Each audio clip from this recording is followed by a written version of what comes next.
Rudy King here with 49th Parallel, presenting today the Mystery Ranch Metcalf.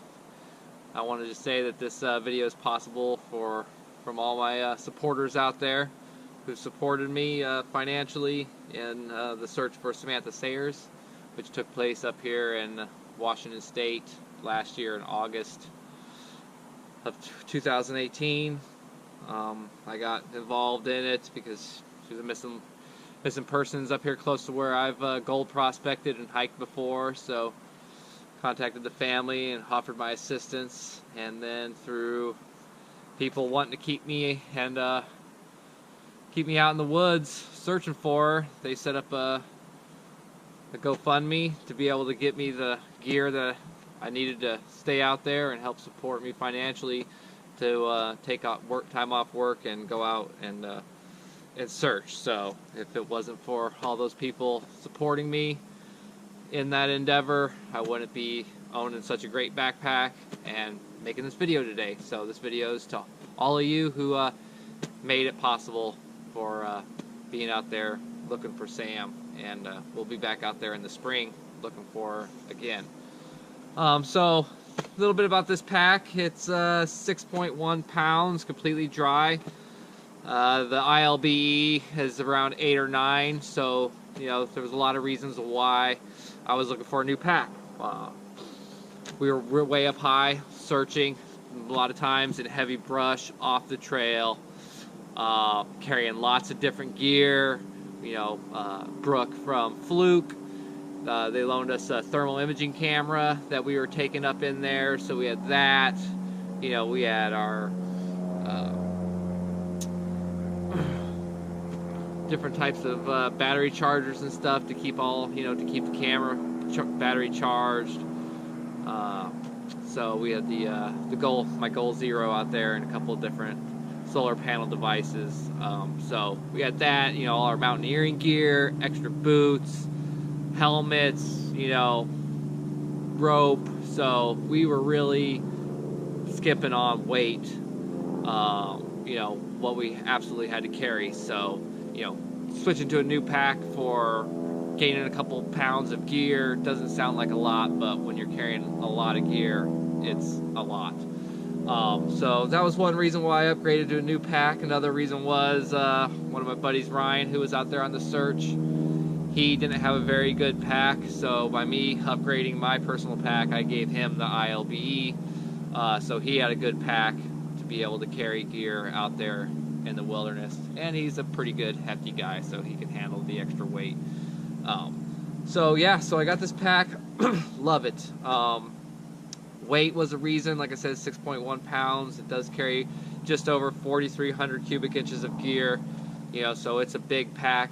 You could get a week's worth of gear in here. It has, what I like about it, has the overload and the guide light frame system, so you can take this pack off of this frame and be able to stuff more gear in between the frame and the body of the pack. So just more gear, more load to be able to carry. So that was really nice because there's not a lot of straps on this pack, and that was another reason. With the ILB going through really thick, heavy brush and timber, a lot of subalpine trees, which are really small and compact, all in together in groups. And we were searching throughout these trees in our search, these groupings of trees, to see if Samantha crawled up inside a root wad or got in there for shelter and whatnot. So lots of molly, lots of straps like the ILB has, just getting hung up a lot. So needed something with a little bit more sleek design, less straps. Another reason why I went with the Metcalf was my 65-liter Sea-Line dry bag that goes in my ILBE. It's specifically made for the ILBE. Fits perfectly in this pack. A lot of the packs I was looking at, it was either the bag body was too big and it was, be sloppy in there, so you had to need straps to cinch it down or pack stuff around it, which defeats the purpose of having a dry bag. Or it was too small and I couldn't get the dry bag in there, fully stocked. So this was just perfect, and it was the last Metcalf and multicam, because it discontinued multicam for the Metcalf, and it was the last one in multicam. So bam, picked it up and have been totally pleased with it since. It's made from the camouflage versions are made out of 610 HP Cordura, so it's a lot more abrasion resistance and tougher and beefier. It's got 12 compression straps on it, a double pocketed top lid. It's got a fully adjustable yoke on it. The nice thing, it's got these carbon fiber stays on the guide light system. There's one here, there's 4 of them. And so you got a nice little drag handle here to pick your pack up with, and it can be picked up from one of these stays on the side also. So that's nice. You don't have to have extra fabric and an extra handle and something else to snag up on in order to pick your bag up from the side. They just incorporate the frame in it, so that's really nice. Another thing that's great about this is you can take this bag completely off the frame, attach stuff just to the frame, or put on a whole different type of pack onto this frame. So that's a really nice, another nice thing about it. And I picked up the Pentler because it's a little bit smaller. It was perfect. It has lots of loops on it. It's perfect for carrying mountaineering gear, rappelling gear. So I picked that up, and I had all my gear in there. And then all I'd have to do is leave whatever I had in this pack in it, pull the frame off, put the Pentler on, and then bam, I was ready to go out with go rappelling or whatever type of rope work we were doing without having to take everything out of one pack and then pack all this stuff new into it. So that's a really nice feature, is I can have multiple bags with the gear in it and one frame, and just throw those bags on that frame and go without having to unpack and repack. So just like my ILBE, I didn't do any really modifications on this except adding Velcro on the 2 pouch lids for identification patches. My configuration of how I configured my ILB is the same. All my shelter components and external components are all on the outside. Everything is waterproofed 100%. And yeah, so a couple things I had to do to be able to have it in line with how I like to carry my pack was I always like, having my ice axe on the go, on the ready, on the side of the pack. Not a lot of MOLLE or anything up here to be able to hook carabiners or whatnot to. So in order to be able to have my ice axe do that carabiner, because the carabiner protects you from that ice axe coming forward to you and hitting you in the back of the head or something, is I just tied off these handles on one side, put a carabiner through there. So not only do I have a carabiner if I need it, but it also holds my ice axe in place. Got my Spot Gen 3 on there. Got my grabber all-weather blanket, thermometer. It does have this expandable pouch on the bottom of it here, which I carry my paracord and my easy clip, tarp clips in there. I did pick up a pack rain fly cover that just helps if it's really pouring down rain. It helps me keep the main body fabric of the pack from absorbing too much water and gaining more weight. So I do have one of those. It's right there. My Agilite water bladder carrier system straps right in.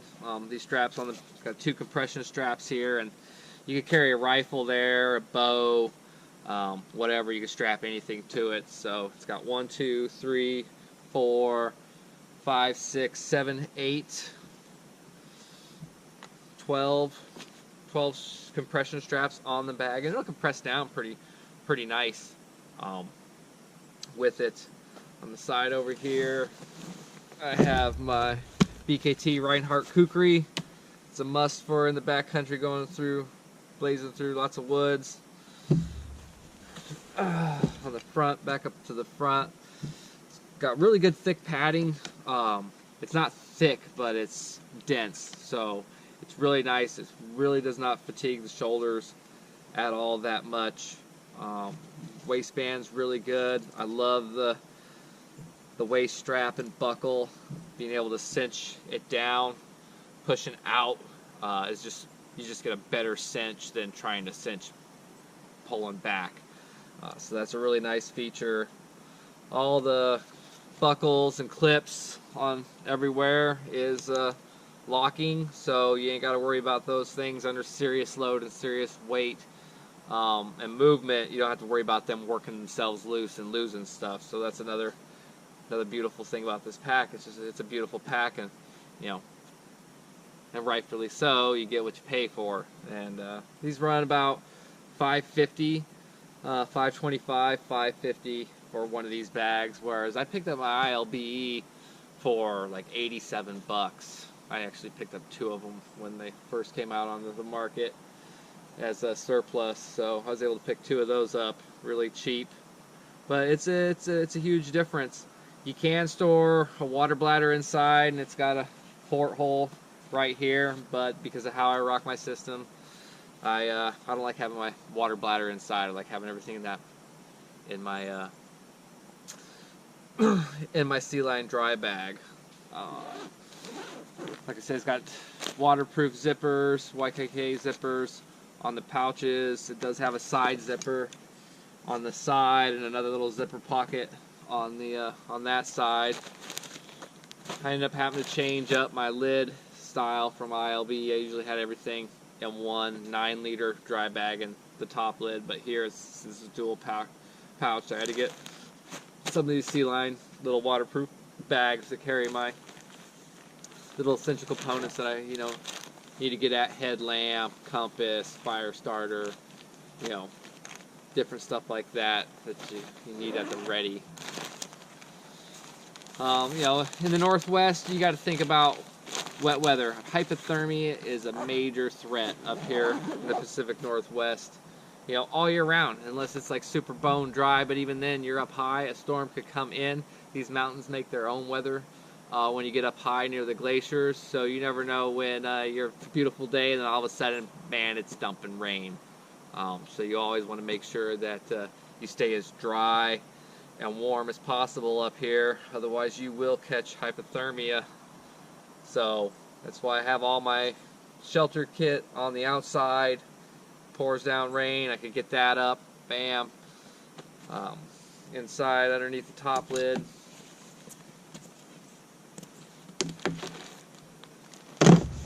these are 2 tensioning straps, weight distribution straps that bring the weight of that pack from the back of it up to the front of it. Here I got my Gore-Tex rain gear, parka pants that are ADS brand, and then I got my Outdoor Research gaiters. That's what I got. My rain gear there. Get that on me. All my gear inside is in my 65-liter dry bag, staying nice and dry. Couple cool things also, we got a lot of rivers, and crossing rivers up here is dangerous, even some creeks. So the nice thing about having the 65-liter dry bag is if I have to go across the river, I can pretty much fill this up with air and have a flotation device with it. And then coupled with my Geiger rig and my Agilite carrier, I could pump that full of air. And actually, I used that in this canoeing trip me and a buddy went on, and ended up going in the drink. And we did have life jackets on, but I ended up pumping that up with air to help keep me a little bit more afloat and get my body up, my core up out of the Skagit further. So that's another nice feature of having all your stuff in a dry bag, is if you need to go across a river, you can fill it up and use it as a flotation device and keep all your gear completely dry when you do it. So inside I got the same stuff I had in my ILB, with a few extra things that I picked up over since that last video of my ILB. I got the Mil-Spec Monkey admin pouch. This is like admin and survival stuff that's in here. I'll do a little video on that.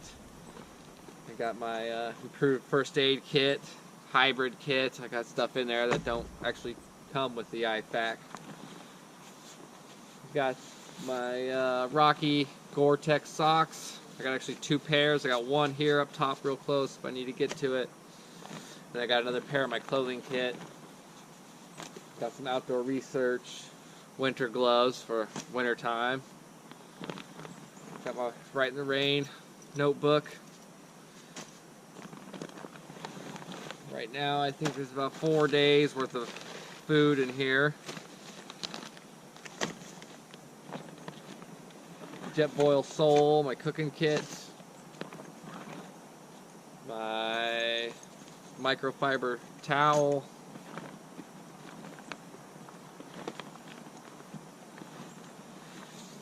my Marpad sleeping pad, and my clothing kit. And then the last thing that's in the base is my military sleep system, which is the Gore-Tex bivy. I got the whole thing. That and the 2 sleeping bags, 3 sleeping bags. Is it 3? 2 or 3? I can't remember off the top of my head. No, it's 2.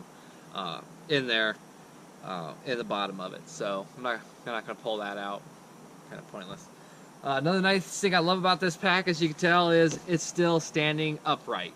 A lot of that has to do with not only how I configure my pack, but the bag structure and the bag build itself allows it to either stand up or not. So I cannot stand a pack that won't stand up on its own, fully or semi-loaded. It's just the hassle out there in the wilderness. So that's another thing I love about the Mystery Ranch, is it will stand up on its own.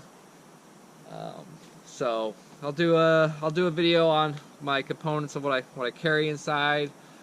Carrying inside right now, but yeah, this is a great pack. I love it. I'm totally happy and pleased.